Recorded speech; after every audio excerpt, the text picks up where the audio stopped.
Hello बच्चों, चलिए प्रश्न को पढ़ते हैं। यहाँ पर लिखा है दो पोलेराइड ए व बी जो है समांतर है, तो उनके बीच एक अन्य पोलेराइड सी किस प्रकार से रखा जाए कि निर्गत प्रकाश की तीव्रता पहला बच्चों कहा जा रहा है शून्य हो तथा बच्चों दूसरा कहा जा रहा है कि अधिकतम हो। तो चलिए बच्चों इस प्रश्न की मूल अवधारणा को हम देख लेते हैं बच्चों। तो यहाँ पर देख लेते हैं कि जब कोई बच्चों सामान्य प्रकाश है बच्चों इस प्रकार से, जब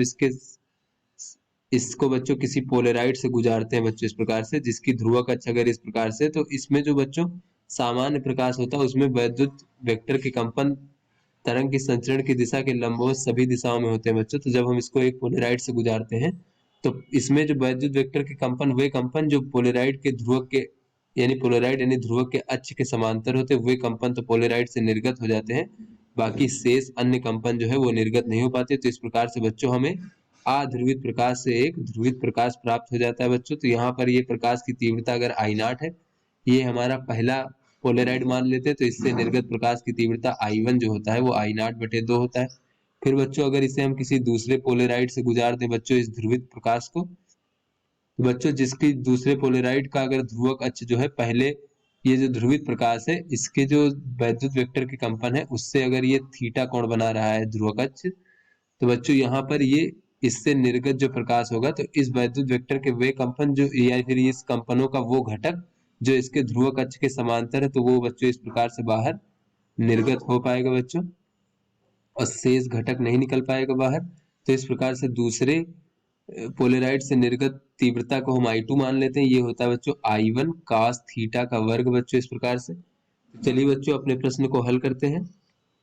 तो यहाँ पर बच्चों कहा जा रहा है कि पोलेराइड ए व बी समांतर है, तो यहाँ पर बच्चों दो पोलेराइड है इस प्रकार से, दोनों समांतर यानी कि दोनों के ध्रुवक अक्ष एक दूसरे के समांतर है बच्चों इस प्रकार से। बच्चों ये हमारा ए पोलेराइड है, ये हमारा बी पोलेराइड है, तो उनके बीच में एक अन्य पोलेराइड सी किस प्रकार रखा जाए कि निर्गत प्रकाश की तीव्रता बतानी बच्चों। तो यहाँ पर मान लीजिए कि एक पोलेराइड सी इस प्रकार से रखा गया है, तो बच्चों अगर हम ए और बी पोलेराइड की अक्ष ऊर्ध्वाधर मान ले बच्चों, तो यहाँ पर सी पोलेराइड की मान लेते हैं कि ये जो सी पोलेराइड है इस प्रकार से रखा है कि ये ऊर्ध्वाधर से जो है बच्चों इस प्रकार से थीटा कोण बना रहा है बच्चों यहाँ पर। तो यहाँ पर बच्चों हम देख लेते हैं कि ए पोलेराइड से जो निर्गत प्रकाश की तीव्रता है बच्चों उसको हम आई ए मान लेते हैं, और सी से निर्गत बच्चों तीव्रता को हम आई सी मान लेते हैं, और बी से निर्गत तीव्रता को हम आई बी मान लेते हैं। तो बच्चों पहला हमें बताना है कि जो बाहर एकदम निर्गत है यानी आई बी का मान जो है वो शून्य हो जाए बच्चों। तो आई बी का मान क्या होगा बच्चों, अगर हम ये देखें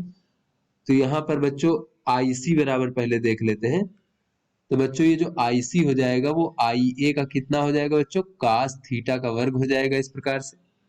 क्योंकि बच्चों ये ए के ध्रुवक अक्ष से थीटा कोण बनाता है सी वाला पोलेराइड, माना है हमने यहाँ पर। तो बच्चों यहाँ पर अगर हम बी को देखें बच्चों, तो बच्चों ये जो हमारा यहाँ से निर्गत प्रकाश होगा बच्चों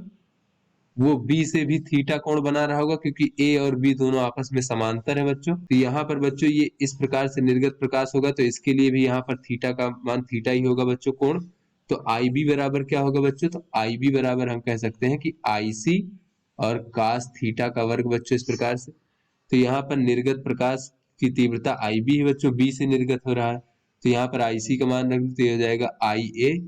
और कास थीटा का वर्ग बच्चों, और कास थीटा का वर्ग पहले से, तो ये कास थीटा की घात 4 हो जाएगा बच्चों यहाँ से।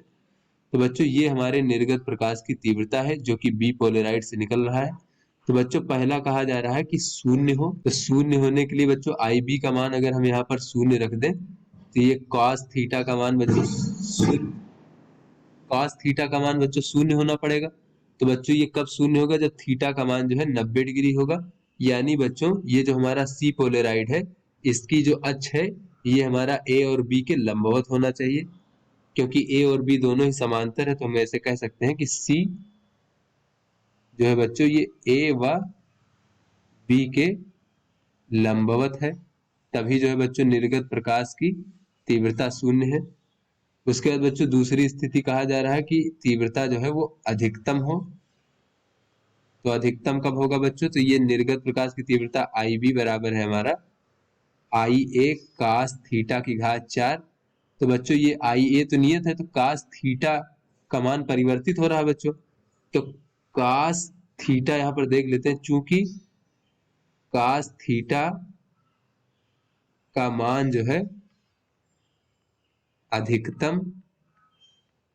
1 हो सकता है बच्चों। तो बच्चों जब cos थीटा अधिकतम मान होगा तब निर्गत प्रकाश की तीव्रता अधिकतम होगी। और बच्चों इसलिए बच्चों थीटा बराबर जो है 0 डिग्री होना चाहिए, क्योंकि cos 0 डिग्री पर बच्चों जो cos थीटा का मान होता है वो 1 होता है। तो यहाँ से बच्चों हम कह सकते हैं कि अतः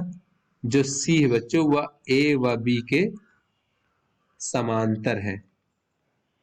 यानी जो C की अक्ष है वो भी बच्चों A के समांतर है, तब जो है निर्गत प्रकाश की तीव्रता जो होगी वो अधिकतम होगी। तो आशा करते हैं आपको समझ में आ गया होगा। धन्यवाद।